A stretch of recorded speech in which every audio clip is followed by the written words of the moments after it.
Project Epoch. It feels like just yesterday we were all hyped for the future of Classic Plus. But what happened next is something that no one could have expected. WoW private servers have always walked a tightrope built by usually passionate but sometimes greedy rug-pulling devs. They are fueled by a community enthusiasm and have always had the uncertainty of potential disaster looming on the horizon. In 2025, a new contender, Project Epoch, exploded out of that scene. On paper, this was a Classic Plus server that all vanilla WoW enjoyers have dreamt of. Promises of fresh systems and reimagined class balance based on TBC design, new horizontal and vertical progression, updated professions, new raids, new dungeons, and much more. But hype can be a curse, and launch day would reveal whether or not the Epoch crew could deliver unto us the Classic Plus experience that everyone was oh so hyped for.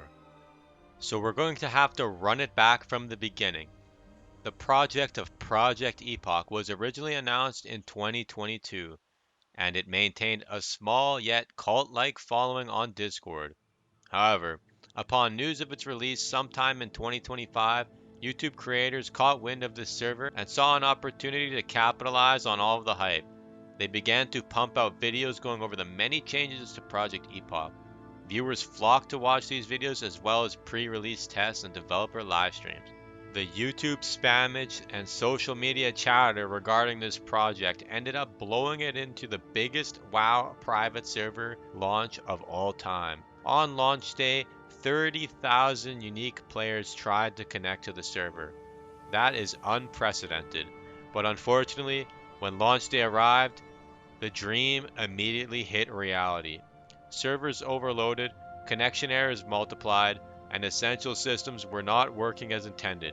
What started as the most anticipated private server launch of all time ended up being impossible to even play. 3 weeks of instability ensued before the team finally announced a multi-week downtime and delays to patch core issues. During this time, while the original team failed to stabilize things, a larger project, Ascension, entered the picture. The two projects publicly announced a sort of partnership or handoff.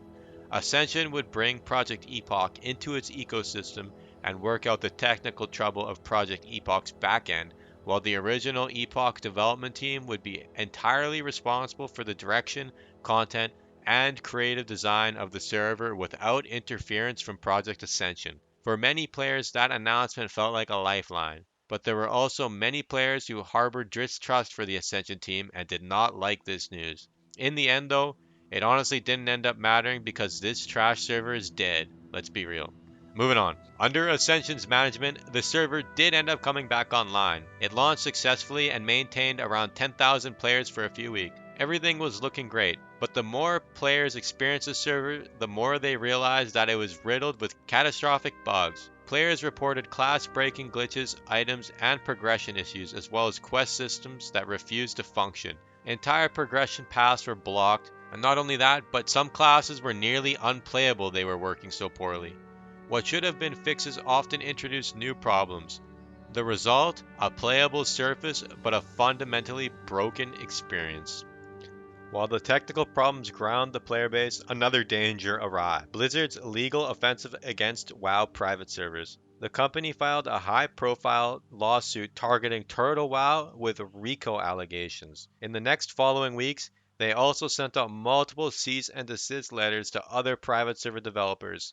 Project Epoch happened to be one of these, and the staff publicly said that several members received cease and desists, and that they were ceasing all activities that could be construed as distributing or supporting the project, despite claiming in interviews prior to launch that they were going to ignore any cease and desist they may receive from Blizzard. A legal notice does not always mean a server disappears overnight. Many servers simply throw them into the trash. But unfortunately, this was not the case for Project Epoch. Whether it was an excuse to jump ship, or whether they were fearful because of the RICO allegations against Turtle WoW, regardless, the Epoch team was gone, and the community was left asking who was actually running the project anymore and what was going to happen into its future. In the public post, the server creator known as Kato said they were stepping away, complying with all cease and desist, and shutting down the website and marketing. Importantly, the announcement didn't explicitly say the servers would close. Instead, it signaled that the core staff were washing their hands. That loss of leadership accelerated the unraveling.